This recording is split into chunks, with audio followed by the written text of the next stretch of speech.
Okay, చిన్న గమనిక ఏంటంటే మాట్లాడేటప్పుడు ఎవరు కాల్ చేయొద్దు ప్లీజ్.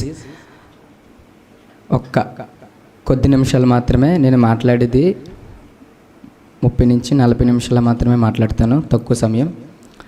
ఎందుకంటే ఇంకా మనకి బోల్డ్ పనులు ఉన్నాయి కాబట్టి, మార్చుకోవాల్సినవి, ఒక బాధ్యతలుగా తీసుకోవాల్సినవి చాలా ఉన్నాయి కాబట్టి సమయం సరిపోక కొద్ది నిమిషాలు మాత్రమే మీతో మాట్లాడడానికి నేను ప్రయత్నిస్తాను. సో ఈ కొద్ది నిమిషాలు మీరు చేయవలసిన ఒక ప్రాముఖ్యమైన పాత్ర ఏంటంటే, దయచేసి ఫోన్లన్నీ పక్కన పెట్టండి.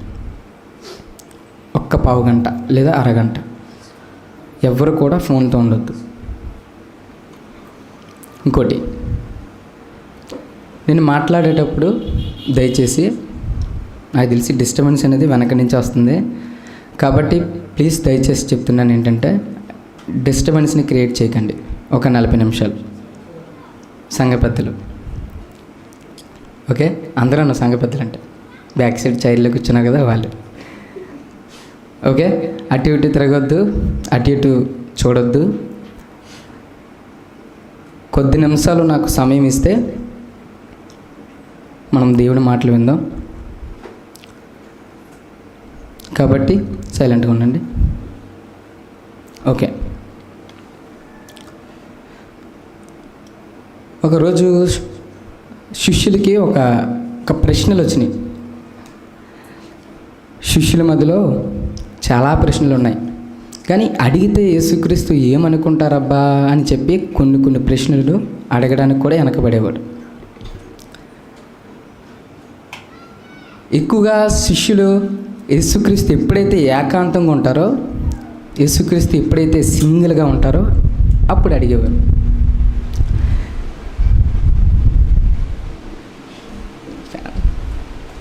ఓకే, చాలా ఉండే ధర్మశాస్త్రం గురించి కానీ, లేకపోతే రాబోయే ఒక కాలం గురించి కానీ, లేదా ఆ దినం ప్రభు దినం గురించి కానీ, అలా ఎన్నెన్నో మనసులో ఎన్నో ప్రశ్నలు ఉండే శిష్యుల్లో. కానీ అడిగిదామంటే భయం. పొరపాటున అడిగారు అనుకోండి, ఆయన తిడేస్తాడు, అల్ప విశ్వాసం అని చెప్పి చాలాసార్లు తిట్టేశారు బోధల్లో యేసుక్రీస్తు వారు, అల్ప విశ్వాసి అని. సో అలా తిడతారని భయం. పోనీ అందరిలో అడుగుదామంటే జనసమూహం మధ్య శిష్యులు చీప్గా కనిపిస్తారని, ఎప్పుడైతే యేసుక్రీస్తు వారు ఏకాంతంగా ఉంటారో, ఎప్పుడైతే ఆయన సింగిల్గా ఉంటారో ఆ టైంలో అడిగేవారు శిష్యులు. అలాగ అడుగుతూ ఒక ప్రశ్న అడిగారు. ఆ ప్రశ్న ఏంటో చూద్దాం ఒకసారి. మత్తయి సువార్త 24వ అధ్యాయం. మత్తయి సువార్త 24వ అధ్యాయం.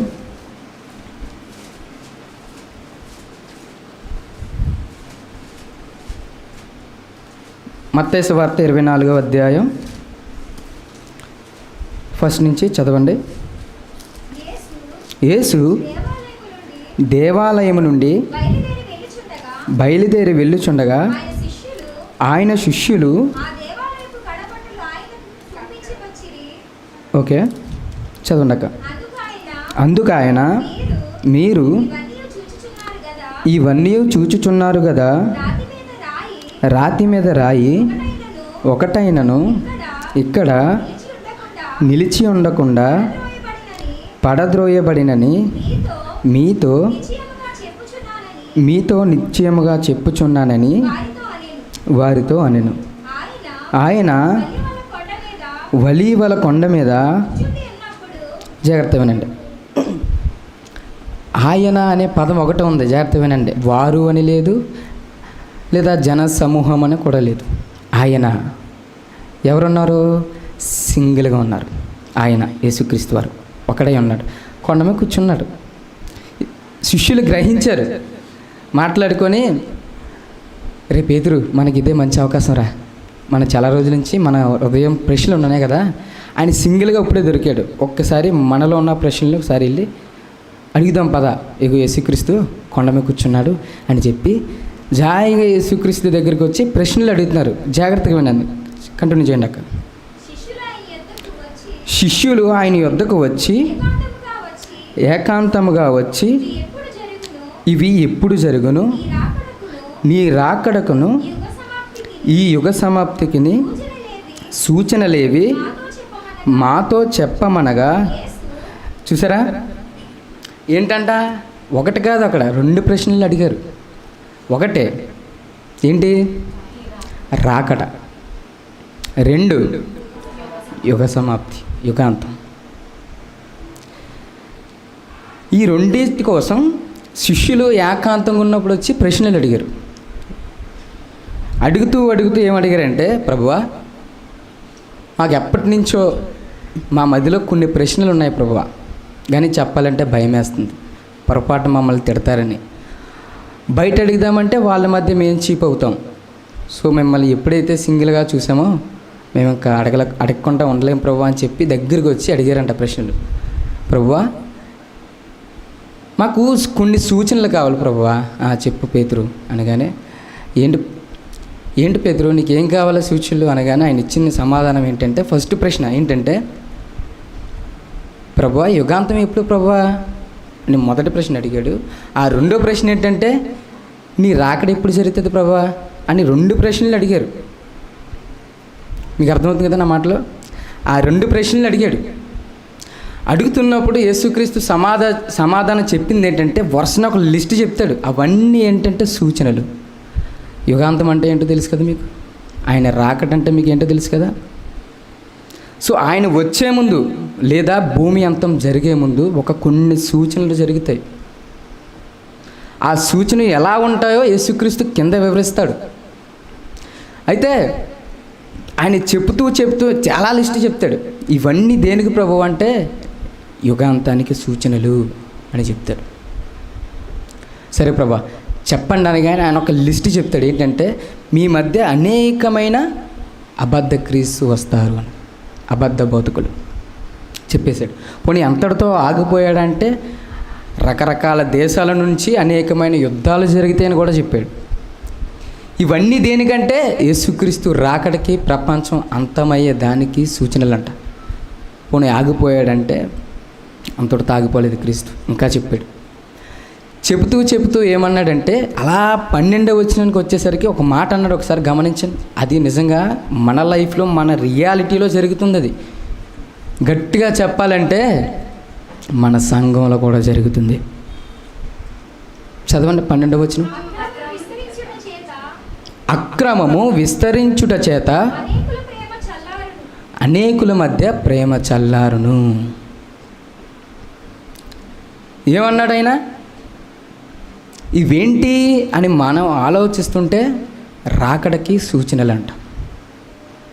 ఇవేంటి అని శిష్యులు క్రీస్తుని అడిగినప్పుడు యుగాంతానికి సూచన.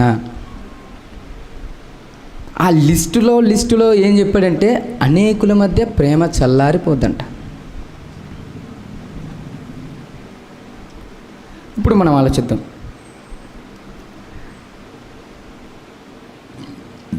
కరోనా టైంలోనండి, ఆ కరోనా మహమ్మారి వచ్చి మొత్తం దేశాన్ని, ప్రపంచాన్ని వణికించి అల్లాకోలం చేస్తున్నప్పుడు భయం. ఎవరి దగ్గరికి వెళ్దామన్నా భయమే. ఎందుకు? పొరపాటున నాలుగు వచ్చేస్తుందేమని.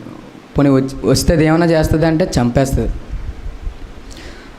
అంత భయం పట్టి పీడిస్తున్న సమయంలో చాలామంది ఏం చేశారంటే ప్రయాణికులు మధ్యలో ఉండిపోయారు. అప్పుడు స్టక్ చేశారు కదా, మొత్తం వెహికల్స్ అన్నీ చెప్పి మొత్తం ఆఫ్ చేశారు. ఆ టైంలో ప్రయాణికులందరూ ఎవరి మధ్యదారిలో వాళ్ళు ఏ ఊర్లో పడితే ఆ ఊర్లోనే ఉండిపోయారు. అయితే ఆ టైంలో వీళ్ళు ఏం చేశారంటే 2-3 రోజులు ఇంకా ఎవరు డోర్లు తీయట్లేదు, ఎవరు బయటికి రావట్లేదు, ఎవరు బయట తిరగట్లేదు. మరి వీళ్ళకి నివాసం ఎక్కడ ఉంటుంది? మరి వీళ్ళు బయట ఉండిపోయారు కదా. ఒక పక్క నుంచి ఆకలేస్తుంది, అన్నం పెట్టేవారు ఎవరు లేరు. ఇంకో పక్క నుంచి దాహం వేస్తుంది, ఎవరు లేరు. వీళ్ళు పక్కింటికి వెళ్ళి, ఒక న్యూస్లో చూసిన, పక్కింటికి వెళ్ళి అమ్మ దాహం వేస్తుంది ఇవ్వండి అమ్మ, మేము పై ఊరు నుంచి వచ్చాం, కరోనా అని చెప్పి మొత్తం వెహికల్స్ అన్నీ ఆపేశారు, మేము ఊరెళ్ళని కూడా అవ్వట్లేదు, కొంచెం వాటర్ ఉంటే ఇవ్వండి అమ్మ, 2 రోజుల నుంచి ఏం తెలియలేదు, దాహం వేస్తుందని చెప్పి కుటుంబానికి వెళ్తే డోర్ వేసుకున్నారంట బయటికి రావద్దని. బయటికి రాకుండా డోర్ వేసుకొని మా దగ్గర లేవని చెప్పి తగిలేశారంట. ఎందుకు అలా భయపడ్డారు అంటే కరోనా వచ్చి వీళ్ళని కూడా చంపేస్తుందని. పోనీ వాళ్ళు పక్కింటి వాళ్ళని కూడా అడిగిన, పక్కింటి వాళ్ళు అయితే గడప దాటనివ్వలేదంట, గేటు తీయొద్దు అన్నారంట ముఖం మీద. చూసారా ప్రేమ ఎక్కడుంది? ప్రేమ లేదు. బాగా లక్షణం బయటపడింది కేవలం కరోనా టైంలోనే బాగా బయటపడ్డది. ప్రేమే లేదండి అసలు.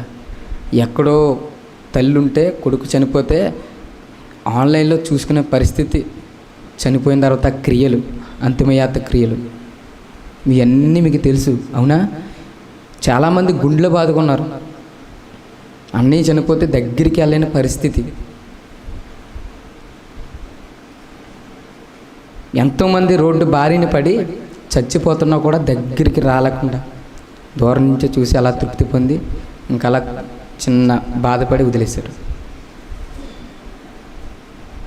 ఏవయ్యా వెళ్ళొచ్చు కదా, మీ అన్నయ్య కదా, మీ తమ్ముడే కదా, ప్రేమిస్తున్నావు కదా అంటే అవి వెళ్ళడానికి భయం. ఎందుకు తెలుసా? వెళ్తే ఆ కరోనా వీడికొచ్చి ఈయన చంపేస్తుందని భయంతో ప్రేమనే దూరం చేసుకున్నాడు. చూడండి బాగా, ప్రేమ లేదండి, ఎప్పుడో చచ్చిపోయింది. యేసుక్రీస్తు వారు ఇప్పటికి 2000 సంవత్సరాల పూర్వమే చెప్పాడు, ఈ సూచనలన్నీ మీ దగ్గర జరుగుతాయండి. ఈ జరుగుతున్నప్పుడు మనం ఏం చేయాలంటే వాటిని చూసి మనం గ్రహించాలి, ప్రభు దగ్గరలో ఉన్నాడండి. చూడండి బయట కరుణలా కాదండి, నిజంగా చెప్తాను, సంఘంలో కూడా ప్రేమ లేదండి. నిజంగా మన సంఘంలో కూడా లేదు ప్రేమ. ఉందా? ఉంటే ఎందుకు ఇలా విడిపోతాం చెప్పండి? ఉంటే ఎందుకు దూరం అవుతాం? ఉంటే ఎందుకు మొహమాటాలు వచ్చినాయి? లేదు, మన సంఘంలో లేదు, బయట ఎక్కడ లేదండి ప్రేమ. పోయిందండి, అంత నటన మాత్రమేనండి, పైన జస్ట్.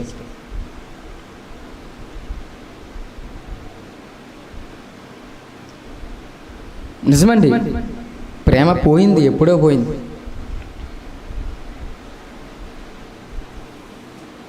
సంఘాల్లో కూడా వచ్చేసింది అది, ఇప్పుడే కాదండి, క్రీస్తు పూర్వమే వచ్చేసింది. వాళ్ళు అందరూ విడిపోయారు సంఘంలో.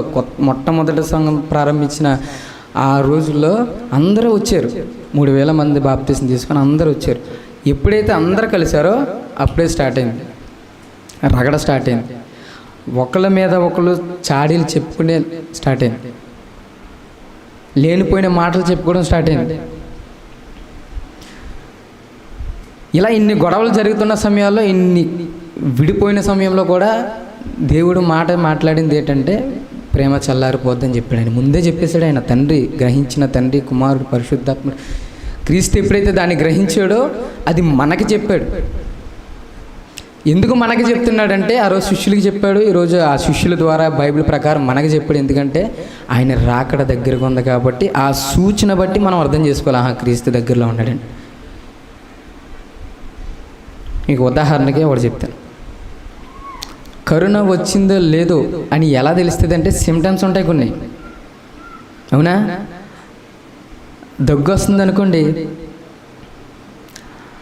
జ్వరం వచ్చింది అనుకోండి, తుమ్ములు వస్తున్నాయి అనుకోండి, దానికి అర్థం ఏంటి? వచ్చేసింది, పాజిటివ్.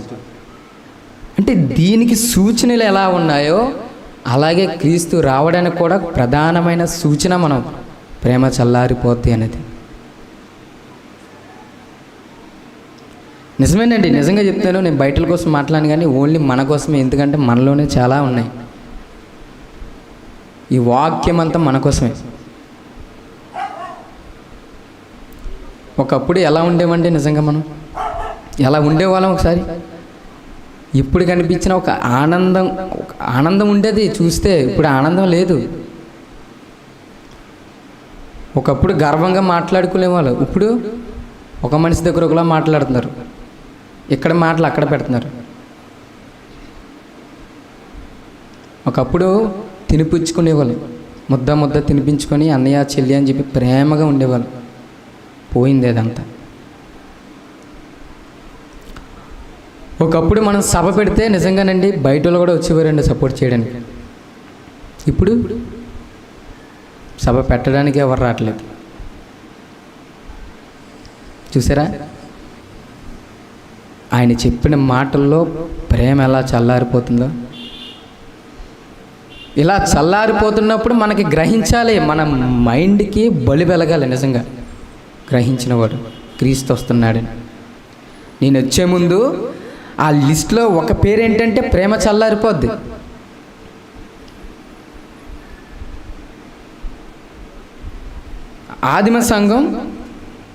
ఆదిమ సంఘంలోనే స్టార్ట్ అయింది ఇది. మన దగ్గర నుంచి కాదు, అక్కడి నుంచి స్టార్ట్ అయ్యి అలా ఇక్కడ వరకు వచ్చింది. విడిపోయారంట, అందరూ చెదిరిపోయారంట. చాడీలు చెప్పుకొని ఒకరికి పడకుండా, చిన్న విషయాన్ని కూడా దాన్ని పెద్ద చేసుకొని ఒకరికి పడకుండా గ్రూప్లోండి బయటకు పోయారంట. మన గ్రూప్లోండి కాదు, అక్కడ సంఘంలో నుండి. సో మన గ్రూప్లోని కూడా పోయారు. బాధపడాలి దానికి, ఇంకా మనం ఏం చేయలేము. చూడండి ఒకసారి కొరింథీయులకు రాసిన పత్రిక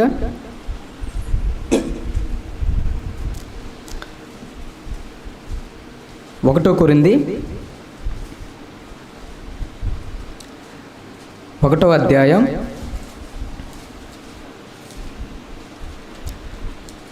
1 కొరింథీయులకు రాసిన పత్రిక, పౌలు గారు రాస్తున్న పత్రిక 1వ అధ్యాయం 10వ వచనం నుంచి. సహోదరులారా, మీరందరూ ఏకభావంతో మాట్లాడవలననియు మీలో కక్షలు లేక ఏక మనసుతోనూ ఏక తాత్పర్యముతోనూ మీరు సన్నద్ధులై ఉండవలననియు మన ప్రభు అయిన యేసుక్రీస్తు పేరట మిమ్మల్ని వేడుకొనుచున్నాను. ఎవరికి రాస్తున్నారంటే కొరియల్లో ఒక సంఘం ఉంది, కొరింథీ అనే పట్టణంలో. మీకు అర్థమవుతుందా? మంది ఎక్కడ ఉంది? పర్లోపేట అనే ఒక చిన్న కాలనీలో మన సంఘం ఉంది. అక్కడ కొరింథీ అనే ఒక పట్టణంలో ఒక సంఘం ఉంది. ఆ సంఘాన్ని అప్పుడే దేవుడు స్థాపించి కొన్ని దినములైన తర్వాత ఏం జరిగాయంట? మనకి కొన్ని దినాలే కదా అవుతున్నాయి. ఏం జరిగాయంట? కలహాలు పెట్టేసుకున్నారంట. ఒకళ్ళు చాడీలు చెప్పుకున్నారంట. ప్రేమ లేదంట, అందరూ విడిపోయారంట. చూసారా? ఇవన్నీ మనకు జరగలేదండి, ఇవన్నీ మనకు జరిగినాయండి. ఇవన్నీ మనకు జరిగినాయి. సంఘం స్టార్టింగ్ తర్వాత రోజులు గడిచే కొలది ఈ మార్పులు జరిగితే సంఘంలో ఎప్పుడైతే జరుగుతాయో అప్పుడు మనం క్రైస్తవుడవైన మనం గ్రహించాలి, మనం చదివి. అందుకే క్రీస్తు కొన్ని ఆయన బోధనలు ఏమంటాడంటే, చదివినవాడు గ్రహించును గాక అని చెప్పేది అంటాడు. నిజమేనండి, అంచనా వేయాలి మనలో. ఆయన బోధల్లో ఏమంటాడంటే, వివేకము కలిగి పాము వలె ఉండమంటాడు. పాము, మీకు అర్థమైందా? నిష్కపటంగా పావురు వలె ఉండమంటాడు, వివేకము కలిగి పాము వలె ఉండమంటాడు. ఎందుకు దేవుడు పాముతో పోల్చాడు? ఎందుకు పోల్చాడు పాముతో? మా కాలనీలో ఒక సంఘటన జరిగింది.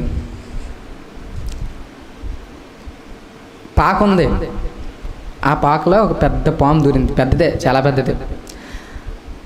ఆ దూరితే చూసిన అబ్బాయి మొత్తం పాము వచ్చిందిరా అని చెప్పి అందరికీ చెప్పేస్తే మన వాళ్ళకి అసలు పాము అనగానే ఇంటికి లెక్క పడితే చంపకపోయినా చూడడానికి అందరూ వచ్చేసారు, గుంపుకు వచ్చారు.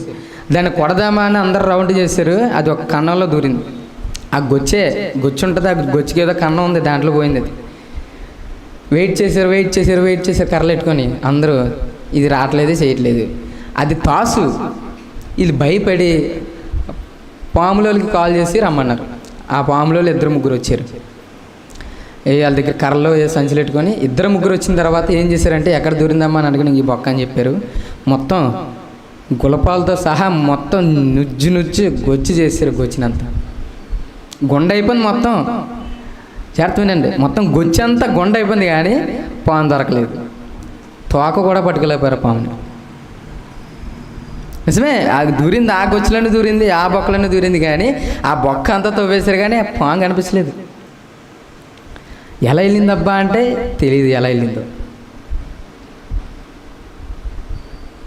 అంటే ఆ పాము ఏం చేసిందంటే, చూసింది, అటు ఇటు చూసింది, చిన్న ప్రమాదం వస్తుందని గ్రహించి తప్పించుకోవడానికి 100 మార్గాలు నెతికి ఎలా తప్పించుకుందో ఇప్పటికీ తెలియదు. ఆ పాక ఖాళీగా ఇప్పటికీ ఉంది, అలాగా తెలీదు. అంటే అది ఏం చేస్తుందంటే, ఆ పాము ప్రమాదాన్ని ముందుగా పసిగడుతుంది. మీకు అర్థమవుతుంది నా మాటలో?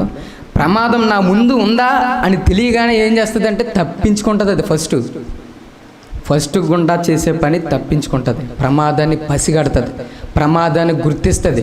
అయ్యో నాకు ప్రమాదం ఉందిరా అని చెప్పి 100 మార్గాల్లో ఒక్క మార్గం వైపు అన్నా దారి చూసుకుని పోదు. అలా తప్పించుకుందా పాము. ఇప్పటికీ స్టిల్ అలాగే ఉంది. ఆ ఇంట్లో ఎవ్వలేరు, గొచ్చంతా ఖాళీ అయిపోయింది. అటు సైడ్ వెళ్ళాలంటే కూడా భయపడతారు. ఎలా తప్పించుకుందో తెలియదు ఎవరికే. ఒకటే అది చూసింది ఏంటంటే ప్రమాదాన్ని పసిగట్టింది. ఇప్పుడు చెప్పండి, పాముతో దేవుడు ఎందుకు పోల్చాడు మనల్ని? ప్రమాదాన్ని పసిగట్టాలి మనం. భవిష్యత్తులో మనకు ప్రమాదం ఉంది, రెండో రాకడనే ప్రమాదం, అంతమనే ప్రమాదం ఉంది. ఆ ప్రమాదం నుంచి మనం తప్పించుకోవాలంటే మనం పాములా వివేకంగా ఆలోచించాలి. ఏం చేసిందబ్బా పాము అంటే? గ్రహించింది, ప్రమాదం ఉందని గ్రహించింది. మనం ఏం చేయాలి? గ్రహించాలి, ప్రమాదం ఉంది. ఆయన చెప్పిన బోధలో, ఆయన చెప్పిన ఆ జవాబులో నేటికి అవి నెరవేరుతున్నాయి. యుద్ధాలు జరగట్లేదే చెప్పండి? లేవా యుద్ధాలు? మొన్నే రష్యాకి ఉక్రెయిన్కి జరిగింది, మొన్న మన ఇండియాకి పాకిస్తాన్ కూడా జరిగింది. రెండో రాకడి మొదటి ప్రపంచ యుద్ధం, రెండో ప్రపంచ యుద్ధం కూడా జరిగిందండి. ఎన్ని జరుగుతున్నాయండి.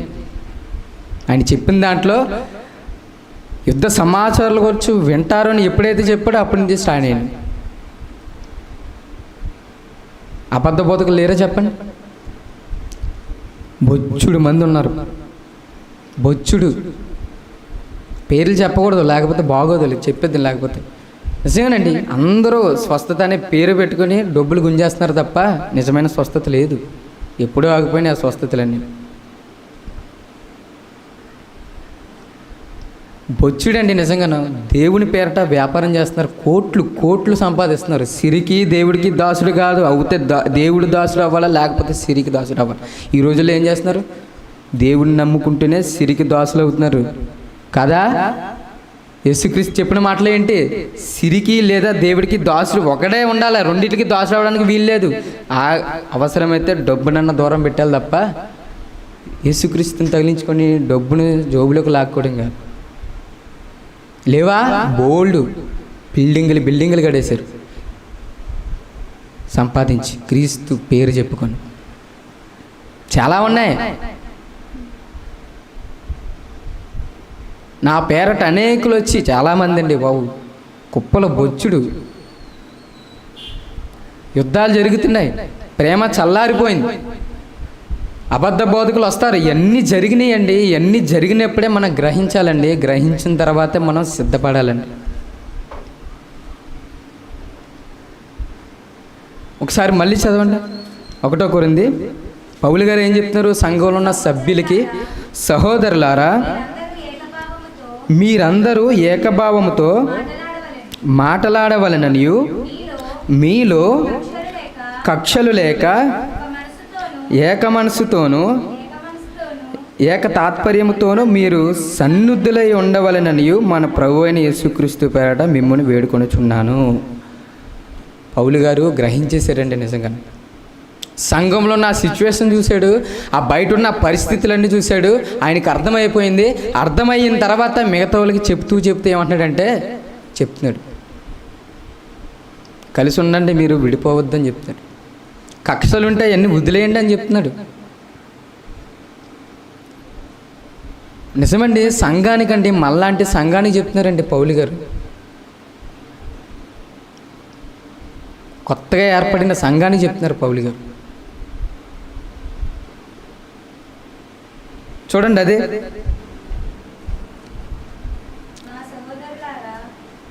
అపోస్తుల కార్యాలు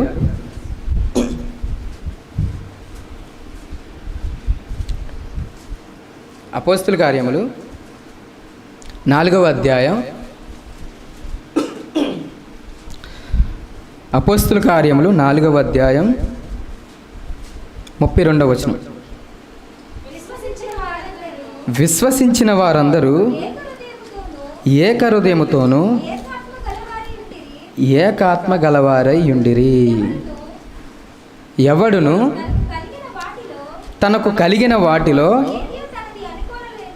ఏదియో తనది అనుకోలేదంట. ఓకే, మీకు ఇక్కడ ఏమైంది అర్థం ఏంటంటే, విశ్వసించిన వారందరూ, మీరు ఎవరండి విశ్వసించారు కదా క్రీస్తుని, ఆ విశ్వసించిన వారందరూ ఏం చేశారంట? ఏకాత్మయే, ఇంకోటి చదవండి, ఏక మనసు కలిగి ఏకాత్మతో ఉన్నారంట, ఏకహృదయం. ఇప్పుడు చెప్పండి, నిజంగా మనందరిది ఒక ఏకాభిప్రాయం ఉందా? పోనీ ఏక మనసు ఉందా? పోనీ ఒకటి ఆలోచన అందరికీ నచ్చుతుందా? లేదు.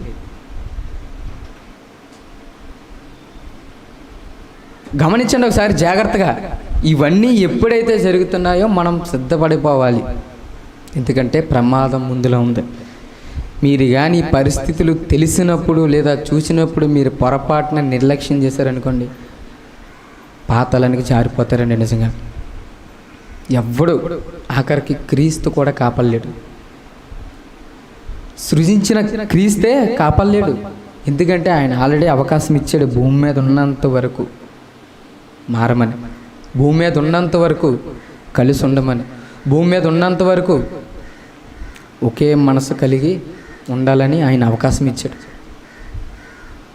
మన ఇప్పటికీ నేటికి కూడా మనం మళ్ళీ విడిపోయి లేదా విడివిడిగా ఉండి ఒకళ్ళ ఆలోచనలు ఒకళ్ళు చెప్పుకుంటూ, లేదా ఎక్కడ మాటలు అక్కడ, అక్కడ మాటలు ఎక్కడ, ఏటండి ఇది? సంఘం అనుకున్నారా, సంత అనుకున్నారా ఏంటండి?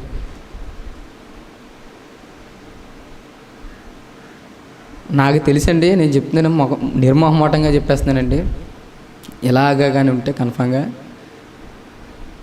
మొదట పరలోకం కాకుండా నరకానికి పోయేది మనమే ఉంటాం, పిఓసి టీమే ఉంటాం, ఇంకెవ్వరు ఉండరు.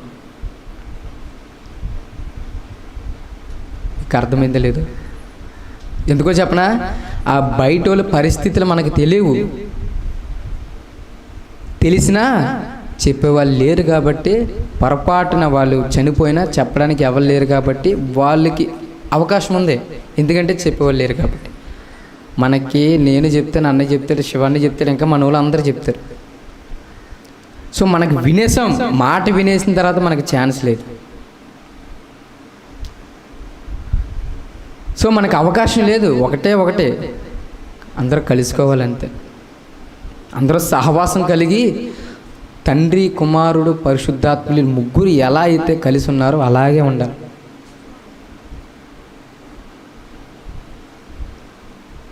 ఇదే ఇప్పుడు చెప్తున్నానండి, నిజంగా బాధ కలిగిన మాట చెప్తానండి. మనం ఎలాగగా ఉండిపోతే నిజంగా జారిపోతామండి, నిజంగా జారిపోతాం. పొరపాటున మీటింగ్ అయిన అనంతరం పొరపాటున దేవుడు కానీ వచ్చేసాడు అనుకోండి, రెండో రాకడ జరిగిపోయింది అనుకోండి, ఇలా ఎత్తపడిపోతాం, పైకి వెళ్తాం, అందరూ పైకి వెళ్ళిపోతాం. రెండు లైన్లు ఉంటాయి, గొర్రెలు వేరుపరుస్తాడు, మేకలను వేరుపరుస్తాడు. ఆ విధంగా గొర్రెలందరూ పరలోకానికి వెళ్ళేవాళ్ళు, మేకలందరూ నరకానికి వెళ్ళేవారు. పొరపాటున నేను కానీ ఆ మేకలు వెళ్ళి ఆ నరకానికి వెళ్ళే దారిలో నేను ఉన్నాను అనుకోండి, మీరు నన్ను చూస్తే ఏమనుకుంటారు? హ్యాపీగా ఫీల్ అవుతారా? పోనీ 5-6 సంవత్సరాలు అదే బాధపరించి బయటకు వచ్చేయడానికి వీల్లేదు కదా. కలకాలం నిత్య నరకం, కలకాలం ఉంటాం దాంట్లో. పొళ్ళు బిగుసుకుంటారంటే నిజంగాను. పొళ్ళు ఎప్పుడైనా కొరుక్కోవడం మీరు చూసారా? నేను అయితే చూడలేదు. ఆ పెయిన్ భరించలేనప్పుడు జరిగేది అదే, పొళ్ళు కొరికేసుకుంటాం. అలాంటి పరిస్థితి అక్కడ ఉంటుందంట నరకంలో. అలాంటి పరిస్థితికి అసలు మన సంఘంలో ఒక్కడు కూడా బయటికి వెళ్ళకూడదండి. మనమే దాన్ని జాగ్రత్తగా కాపాడుకోవాలి, మనమే దాన్ని జాయిగా సగ్గదిద్దుకోవాలి. ఇలాంటి మీటింగులు పెట్టి సిద్ధపాటు కలిగి జీవించాలండి. మనం కలిసి ఉండాలని పరలోకమందున్న దేవుడు ప్రార్థన చేస్తున్నాడు తెలుసండి మీకు. విడిపోయామన్న సంగతి ఆయనకి ఎప్పుడో తెలుసు. భవిష్యత్తు తిరిగినవాడు, జ్ఞానవంతుడైన క్రీస్తు. మనందరం కలిసి ఉండాలని, మనందరం మరలా మాట్లాడుకోవాలని, మనమందరం మరలా ప్రేమించుకోవాలని, మనమందరం మరలా యూత్ మీటింగ్లు సభలో పెట్టాలని ఆయన ఎప్పటి నుంచో ప్రార్థన చేస్తున్నారు. సుమారు 2000 సంవత్సరాల ముందు నుంచి ప్రార్థన చేస్తారు. ఇప్పుడు ఆ ప్రార్థనకి జవాబు ఎవరో తెలుసా? నువ్వు, నేను. నిజమే, నువ్వు నిజంగా మారి కలిస్తే ఆయన ప్రార్థనకి జవాబు నువ్వే ఇచ్చినట్టు. అపోస్తులు కాదు ప్రార్థన చేస్తుంది, మా నాన్న, మా అమ్మ, మీ అమ్మ, మీ నాన్న కాదు ప్రార్థన చేస్తుంది, సంఘస్థులు కాదండి ప్రార్థన చేస్తుంది. స్వయంగా తండ్రి, కుమారుడు, క్రీస్తు అయిన వారు మన కోసం ప్రార్థన చేస్తున్నారు. మన కోసం కలిసి ఉండాలని, మన కోసం కలిసి ఉండాలని ప్రార్థన చేస్తున్నారు. ఆయన బాధ కలిగింది దానికి. సొంత కుమారులు విడిపోయి కొట్టుకుంటే బాధ కలిగితే చెప్పండి కన్న తండ్రికి? ఆయనకి అదే బాధ కలిగిందండి. ఇప్పుడు ఆయన మనసుని సంతోష పెట్టాలన్నా మన చేతిలోనే ఉంది, బాధ పెట్టాలన్నా కూడా మన చేతిలోనే ఉంది. నువ్వు సంతోష పెట్టే కుమారుడిగా ఉంటావా లేకపోతే బాధ పెట్టే కుమారుడిగా ఉంటావా, అది నీ ఇష్టం. నిజంగానండి మన కోసం ప్రార్థన చేస్తున్నాడు ఆయన. మీరు నమ్మరు, ఒకసారి తీయండి ఒకసారి. యోహాను సువార్త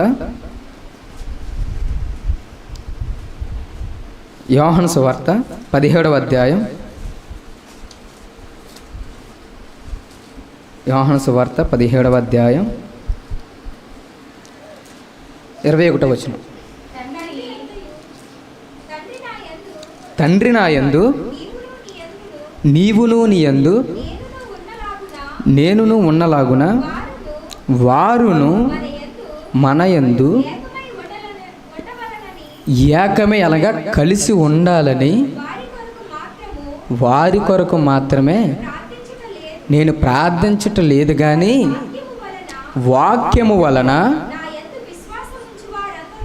నా యందు విశ్వాసముంచిన వారందరూ ఏకమై ఉండవలనని ప్రార్థించుచున్నాను.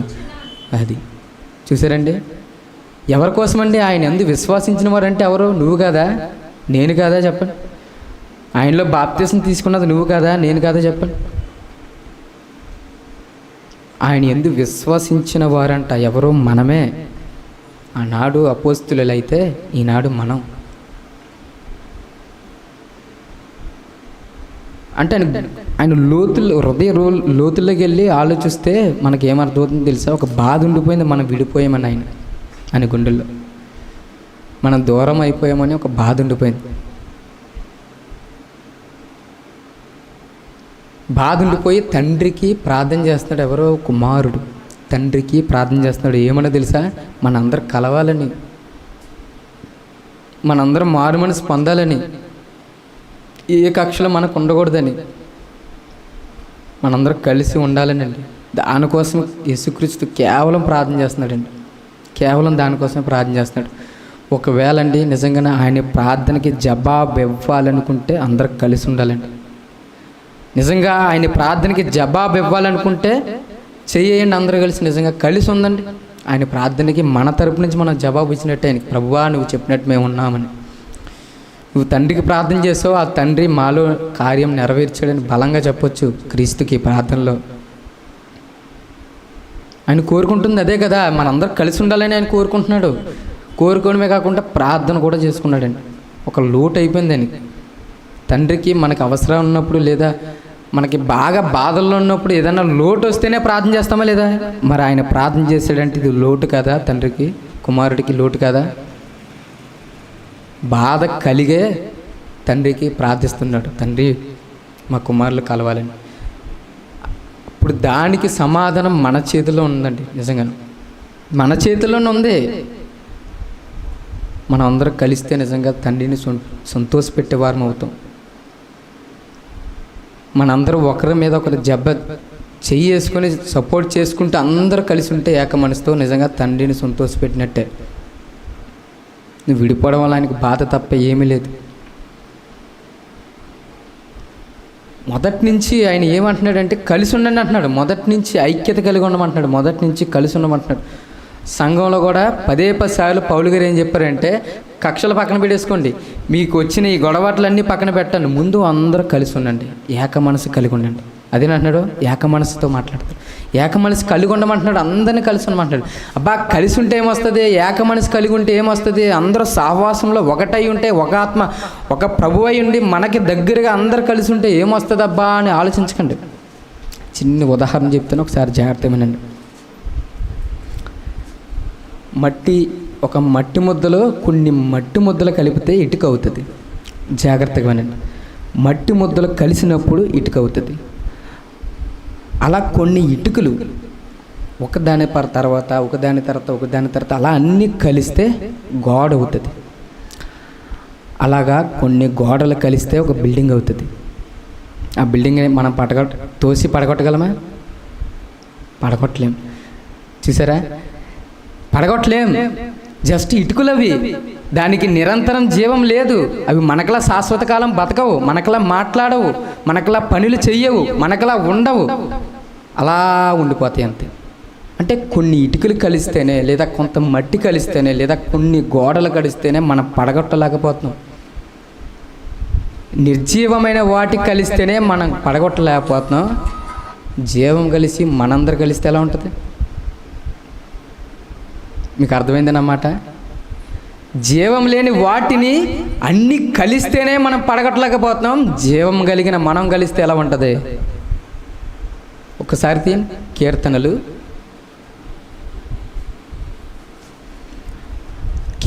133వ అధ్యాయం.